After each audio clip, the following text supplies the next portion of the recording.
ಚಿಕ್ಕದಾಗಿ ಕಿರಿಕ್ ಶುರು ಮಾಡಿ ಆ ಕಿರಿಕ್ನ ತೊಟ್ಟು ಜಗಳ ಮಾಡಿ ಆ ಜಗಳದಲ್ಲೇ ಒಂದು ವೇಳೆ ಅವ್ರ ಜೀವ ಹೋದ್ರು ಐ ಡೋಂಟ್ ಕೇರ್.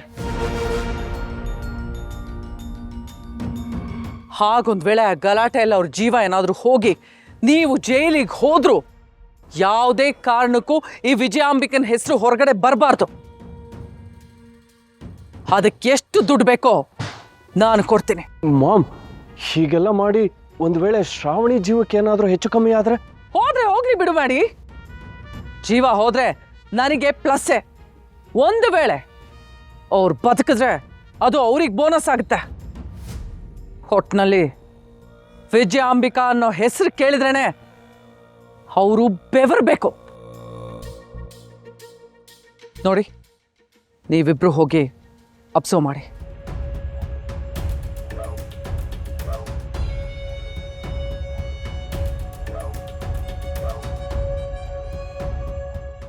ಇಲ್ಲ, ಇವಳು ಖಂಡಿತ ಶ್ರಾವಣಿನ ಸುಬ್ಬುನ ಕೊಂದೇ ಬಿಡ್ತಾಳೆ. ಅವರನ್ನ ಹೇಗಾದ್ರೂ ಮಾಡಿ ಕಾಪಾಡ್ಕೋಬೇಕು. ಏನ್ ಮಾಡ್ಲಿ?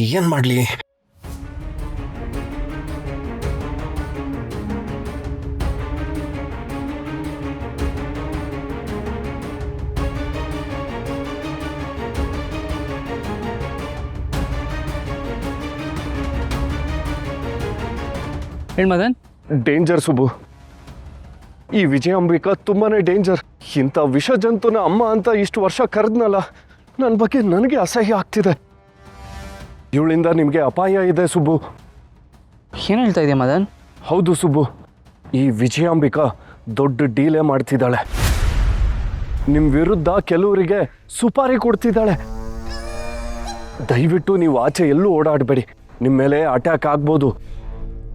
ಪ್ಲೀಸ್ ಸುಬ್ಬು, ಈ ವಿಷಯನ ಸೀರಿಯಸ್ ಆಗಿ ತಗೋ.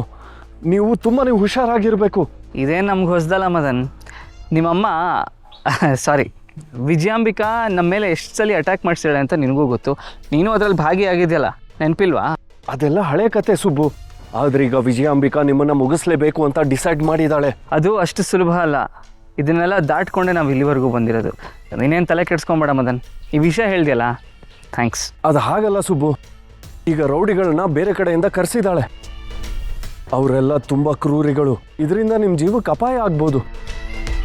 ಅವರು ಶ್ರಾವಣಿನ ಟಾರ್ಗೆಟ್ ಮಾಡಿದ್ದಾರೆ. ಶ್ರಾವಣಿನ ಕೊಲ್ಲಬೇಕು ಅಂತ ಡಿಸೈಡ್ ಮಾಡಿದ್ದಾರೆ.